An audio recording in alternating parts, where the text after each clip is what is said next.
Good morning student. अपन इन 11th class में अपनी बुक पढ़ रहे हैं वितान, और वितान का अपन पढ़ रहे हैं सेकंड चैप्टर राजस्थान की रजत बूंदे। तो उसमें अपन ने पढ़ा कि जो मरुभूमि वाले क्षेत्र होते हैं उनमें पीने के पानी की समस्या के निवारण के लिए कुएं खोदी जाती है। कुएं एक कुएं का जो अपन देखते हैं कुएं का छोटा रूप कुएं होती है। कुएं का व्यास ज़्यादा होता है और कुएं का व्यास कम होता है। ये गर्मियों में पीने के पानी की समस्या का निवारण करती है। खोदने में तो ये लगभग कुएं के बराबर गहराई होती है, कुछ मामूली बहुत कम होती है या लगभग से बराबर होती है, लेकिन इनका जो व्यास होता है उसमें अंतर होता है। और इसमें अमृत जैसे मीठे पानी को ये गर्मियों में मरुभूमि वाले इलाकों में ये उसकी पूर्ति करती है। तो उसके लिए बताया जा रहा है कि उसमें उसको किस प्रकार खोदा जाता है, उसकी चिनाई किस प्रकार की जाती है। उसके जो चिनाई करने के लिए जो चेलवान जी बुलाए जाते हैं वो बड़े ही एक्सपर्ट होते हैं और वो उस चीज़ में एकदम दक्ष होते हैं। तो उसी में अपन आगे पढ़ रहे हैं। यहाँ तक अपन ने पढ़ लिया था कि नीचे खड़िया पत्थर चलता है, और खड़िया पत्थर चलने से पता चल जाता है कि इसके नीचे का जो पानी होगा वो खारा होगा। तो उस खड़िया पत्थर की पहचान उस इलाके में रहने वाले लोगों को अच्छे से होती है। तो जहाँ खड़िया पत्थर पहचान हो जाती है वहाँ काम रुक जाता है और उसकी एक धार लगा दी जाती है और चिजारे उसको आगे नहीं खोदते हैं। तो ये अपन ने यहाँ तक चैप्टर पढ़ लिया था अपना। अब अपन आगे पढ़ेंगे कि कुएं की सफलता यानी सजलता। जब कुएं खुद जाती है, एकदम उसकी पूरी चिनाई हो जाती है, तो उसकी सफलता यानी उसकी सजलता का उत्सव का अवसर बन जाती है। जब वो पूरी हो जाती है तो एक उत्सव का अवसर बन जाती है, क्योंकि एकदम उस मरुभूमि में और खारे पानी के इलाकों में भी वो मीठा पानी देती है। यूँ तो पहले दिन से ही काम करने वालों का विशेष ध्यान रखना यहाँ की परंपरा रहती है, पर काम पूरा होने पर विशेष भोज का आयोजन होता है। चेलवान जी जो उसको काम करने वाले हैं उनकी, तो चेलवान जो को विदाई के समय तरह तरह की भेंटें दी जाती हैं, उनको भेंट की जाती है। चिजारों के साथ गांव का यह संबंध उसी दिन नहीं टूट जाता। ये नहीं है कि भाई काम हो गया फिर हमारा उनसे कोई संबंध नहीं है। आज प्रथा से उन्हें वर्ष भर के 30 त्योहारों में, विवाह जैसे उत्सवों में, जो मंगलकारी कार्य होते हैं उन उत्सवों में, अवसरों पर नेक भेंट की जाती है। और फसल आने पर खलियान में उनके नाम से अनाज का एक अलग ढेर भी रखा जाता है। अब सिर्फ मजदूरी देकर भी काम करवाने का रिवाज आ गया है। पहले लोग उनकी बहुत सेवादारी करते थे, क्योंकि जो समाज में लोग थे वो क्या आपस में एक दूसरे से व्यवहार। अब तो क्या है, देखो अपन मानते हैं कि थोड़ा सा अर्थ युग है, तो अर्थ युग में बड़े बड़े संबंध, खूब लंबे जो अपन कहते हैं रीत लिया, लंबे जो संबंध हैं उनको चलाना बहुत भारी हो जाता है लोगों के लिए। इसलिए पूंजी दी, मजदूरी दी, काम हो गया। यहाँ तक लोगों में अवसरवादिता आ चुकी है। तो अब तो मजदूरी देकर भी काम करवाने का रिवाज आ गया। अब तो केवल मजदूरी तक ही काम हो जाता है। कई जगहों पर चेजारों के बदले सामान्य गृहस्थ भी इस विशिष्ट कला में कुशल बन जाते हैं। सामान्य गृहस्थ मतलब जैसे अपन जिस काम को देख रहे हैं तो उसको देखकर भी हम कई बार उसमें एकदम कुशल बन जाते हैं, और फिर जैसे जैसे उसकी हम प्रैक्टिस करते हैं तो उसमें हमें और कुशलता आ जाती है। जैसलमेर के अनेक गाँव में पालीवाल ब्राह्मणों और मेघवालों के हाथों से 100-200 बरस पहले, यानी 100-200 बरस पहले बनी पार या कुइयाँ आज भी बिना थके पानी जुटा रही है। यानी आज भी वो एकदम उसी तरीके से कार्य कर रही है। कुएं का मुंह छोटा रखने के 3 बड़े कारण हैं। कुएं का मुंह छोटा होता है और कुएं का जो व्यास है ना, वो बड़ा होता है। रेत में जमा नमी से, जो रेत में नमी होती है उस नमी से पानी की बूंदें बहुत धीरे धीरे रिसती हैं। दिन भर में एक कुएं मुश्किल से इतना ही पानी जमा कर पाती है कि उससे 2-3 बड़े घड़े भर सके। मतलब रिश्ते रिश्ते बूंद बूंद रिसती है तो पानी इतना ही उसमें जमा हो पाता है। कुएं के तल पर पानी की मात्रा इतनी कम होती है कि यदि कुएं का व्यास बड़ा हो तो कम मात्रा का पानी ज़्यादा फैल जाएगा। समझ गए ना, यानी वो छिछला हो जाएगा। अब तो वो गहराई में रहेगा तो उसमें से लेने में आसानी होगी, और जब पानी कम होगा और उसका घेराव ज़्यादा होगा तो उसके अंदर से पानी लेना मुश्किल हो जाएगा, क्योंकि वो चारों तरफ फैला हुआ रहेगा। जैसे एक तो पानी अपन डालते हैं ग्लास में, या मान लो कटोरी में, और एक उतने ही अब कटोरी में अपन 1 गिलास पानी आपने एक कटोरी में डाला, ठीक है, तो कटोरी पूरी भरी हुई सी लगेगी, या मान लो बड़ी कटोरी है तो आधी लगेगी, उसमें से पानी लिया जाएगा और उसी 1 गिलास पानी को आप थाली में या परात में डाल दोगे तो वो फैल जाएगा, तो उसमें से लेना आसान नहीं होगा। तो वही है, इसलिए उसके मुंह को छोटा रखा जाता है। कम होती है कि यदि कुएं का व्यास बड़ा हो तो कम मात्रा का पानी चारों तरफ फैल जाएगा और तब उसे ऊपर निकालना संभव नहीं हो पाएगा। छोटे व्यास की कुएं में धीरे धीरे रिस कर आ रहा पानी 2-4 हाथ की ऊंचाई ले लेता है। कई जगहों पर कुएं से पानी निकालते समय छोटी बाल्टी के बदले छोटी चड़स अपन ने सुनी है ना, चड़स जो पानी निकालने के लिए होती है, तो वो चड़स काम में ली जाती है। चड़स का उपयोग भी करते हैं। उपयोग भी इसी कारण से किया जाता है कि भाई पानी उसमें से निकलने में आसानी रहे। धातु की बाल्टी पानी में आसानी से डूबती नहीं है और वो डूब जाती है क्योंकि वो भारी होती है, सोख लेती है। पर मोटे कपड़े या चमड़े की चरस के मुंह पर लोहे का वजनी कड़ा बंधा होता है ना। अपन देखते हैं ना चरस, जैसे ऊँटों पे रेगिस्तान में जो जाते हैं तो वो हाथ में वो पानी की वो रखते हैं, उसको अपन चरस कहते हैं, क्योंकि उसमें क्या होता है, मोटे कपड़े या चमड़े की उस पर बंधी भी होती है और उस पर आगे एक लोहे का वजनी कड़ा होता है, बंधा होता है। चरस पानी में टकराता है, ऊपर का वजनी भाग नीचे के भाग पर गिरता है और वो फटाफट ही पानी के अंदर चला जाता है और इस तरह कम मात्रा के पानी में भी ठीक से डूब जाता है। भर जाने के बाद ऊपर उड़ते ही चरस अपना पूरा आकार ले लेता है, वापस वो एकदम पूरा हो जाता है। तो इसलिए ज़्यादातर वहाँ लोहे के धातु के बर्तन जैसे बाल्टी है या कुछ भी है, उनके अलावा चरस का उपयोग भी किया जाता है।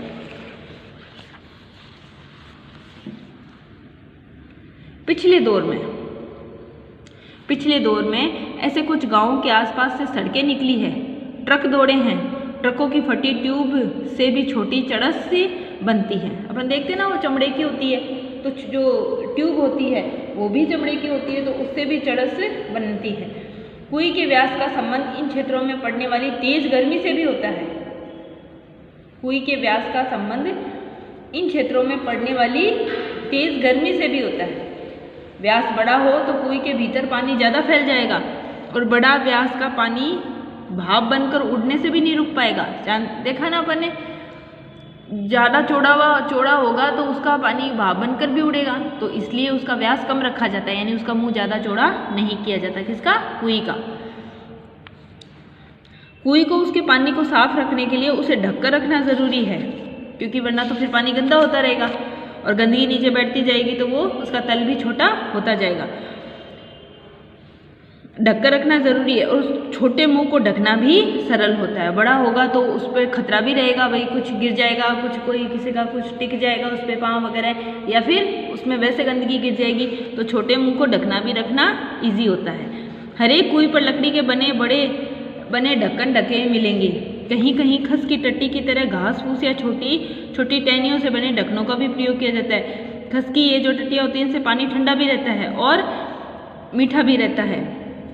यहाँ नई सड़कें निकली हैं और इस तरह नए और अपरिचित लोगों की आवक जावक भी बढ़ गई है। और बड़ा मुंह हो तो किसी को पता नहीं हो तो उस पर अंदर गिरा भी जा सकता है। वहाँ अमृत जैसे इस मीठे पानी की सुरक्षा भी करनी पड़ती है। इन इलाकों में कई कुइयों के ढक्कनों पर छोटे छोटे ताले भी लगने लगे हैं, ताकि सड़कों पर आने जाने वाले लोग उनको नहीं यूज ले।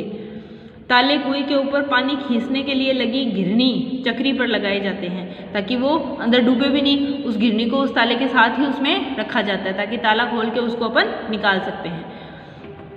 कुएं गहरी बने तो पानी खींचने की सुविधा के लिए उसके ऊपर घिरनी या चक्री भी लगाई जाती है। जो अपन कुएं पर देखते हैं ना, पानी खींचने के लिए घिरनी होती है, तो वैसे ही घिरनी इस पर भी लगाई जाती है। यह गरेड़ी, चरखी या फरेड़ी भी कहलाती है। इसको गरेड़ी भी कहते हैं, चरखी भी कहते हैं और फरेड़ी भी कहते हैं। फरेड़ी लोहे की 2 भुजाओं पर भी लगती है, लोहे की 2 भुजाओं पर भी लगती है, लेकिन प्राय यह गुलेल के आकार से एक मजबूत तने को काटकर उसके आर पार छेद बनाकर लगाई जाती है। जैसे अपन देखते हैं ना, उसके बीच में से फिर वो उस पर घूमती रहेगी और उस पर जैसे अपन बीच में उसको लगा देंगे तो वो चक्री उसकी घूमेगी और वो रस्सी जो है हमारी चक्री है वो नीचे जाएगी। फिर पानी की उसको खींचने में ईजी रहता है ऐसे, क्योंकि वो गोल गोल घूमती रहेगी तो उससे खींचने में उसको आसानी होगी।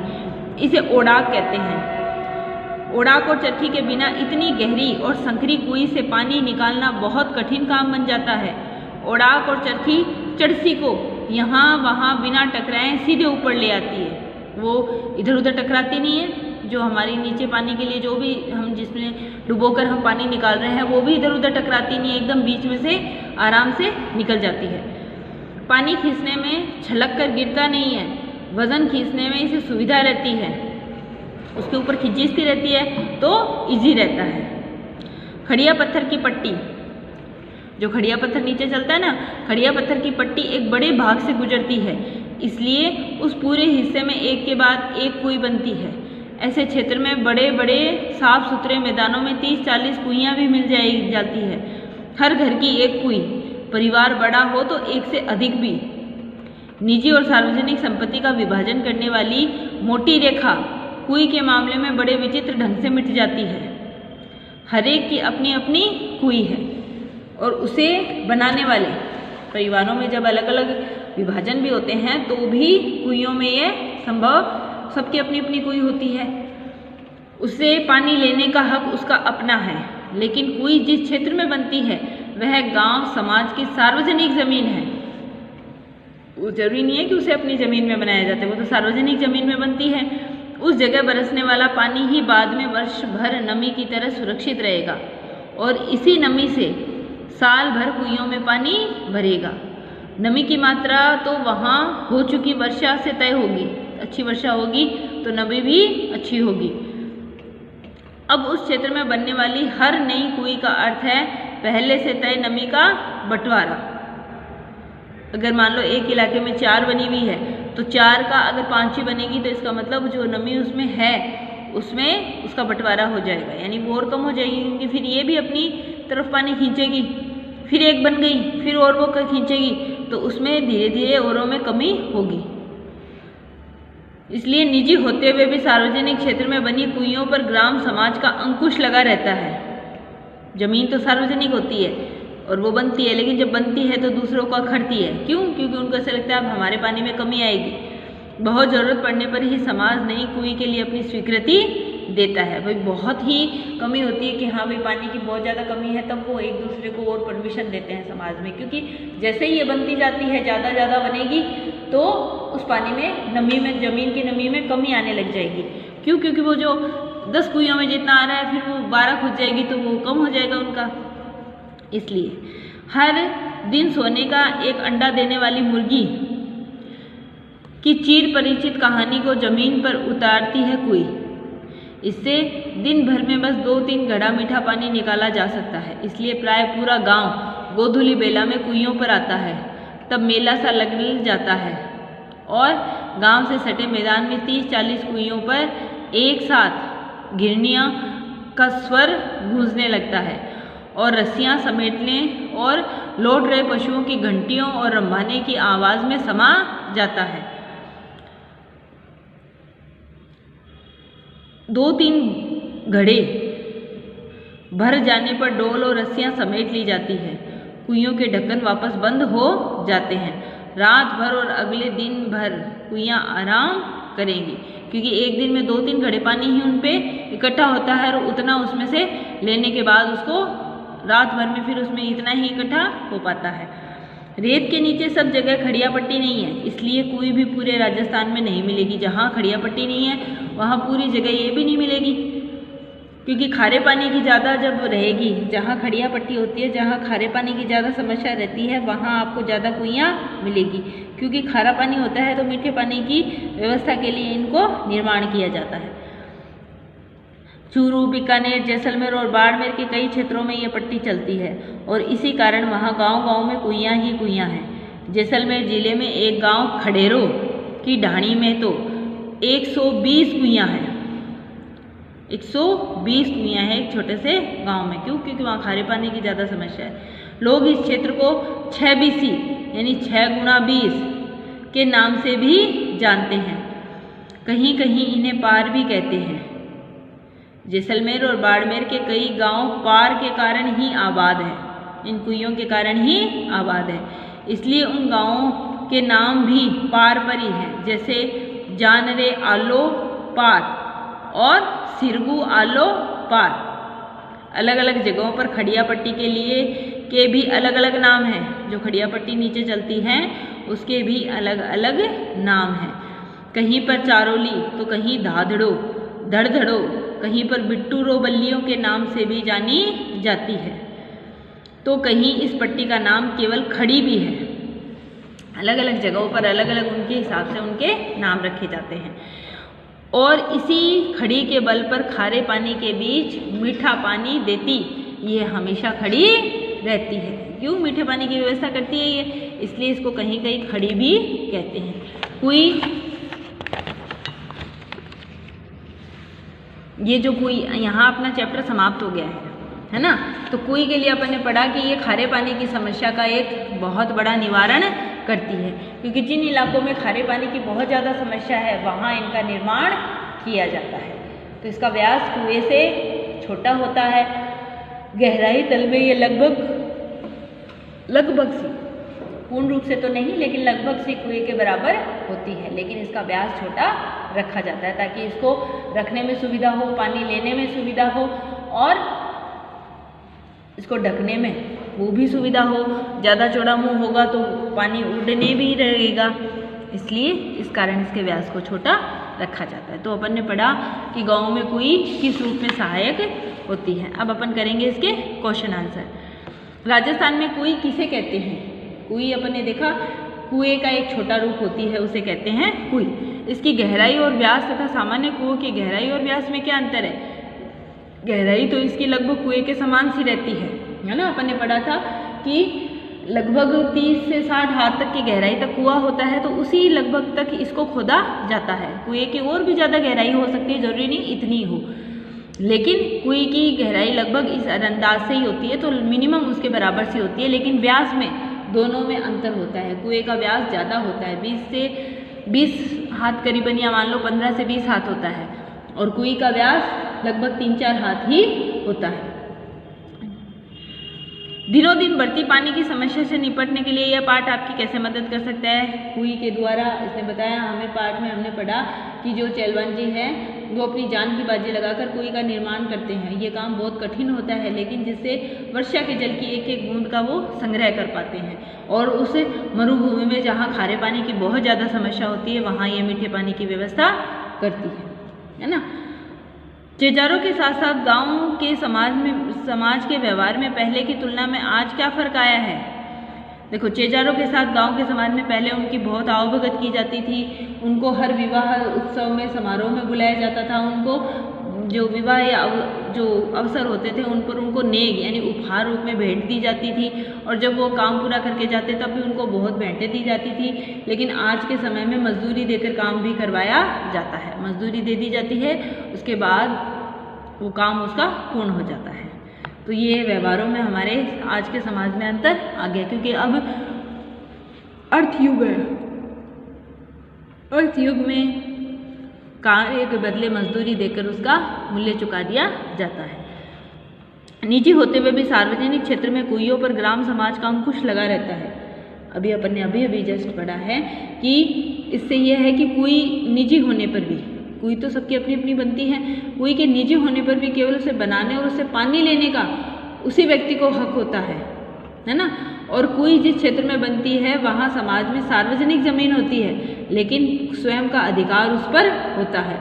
कुई पर गांव समाज का अंकुश लगा रहता है, क्योंकि ज़्यादा से ज़्यादा मात्रा में कुइयाँ बनाने पर भी नमी में और उसकी पानी में एक जो संग्रह है, उस पानी का जो संग्रह है उसमें भी कमी आ जाती है, इसलिए इस पर समाज का अंकुश होता है। कुई निर्माण से संबंधित निम्न शब्दों के बारे में जानकारी प्राप्त करें। पालर पानी, पातान पानी और रेजानी पानी, ये तीनों की आपको डेफिनेशन देनी है, क्योंकि तीनों की डेफिनेशन अलग से पाठ में अपन ने पढ़ी है, तो आपको अलग से तीनों की, जैसे पहले आपने लिखा पालर पानी, फिर आप बताओगे पालर पानी क्या है, पाताल पानी, फिर पाताल पानी बताओगे, और फिर रेजानी पानी। तीनों को मैंने आपको अलग अलग डिफाइन किया है। तो अब आप ये चैप्टर आज पूरा करेंगे। हम एक बार फर्स्ट चैप्टर, सबने नहीं पढ़ा फर्स्ट चैप्टर, है ना, तो एक बार अपन से अगली में अपन फर्स्ट चैप्टर भी एक बार वापस पढ़ेंगे, ठीक है।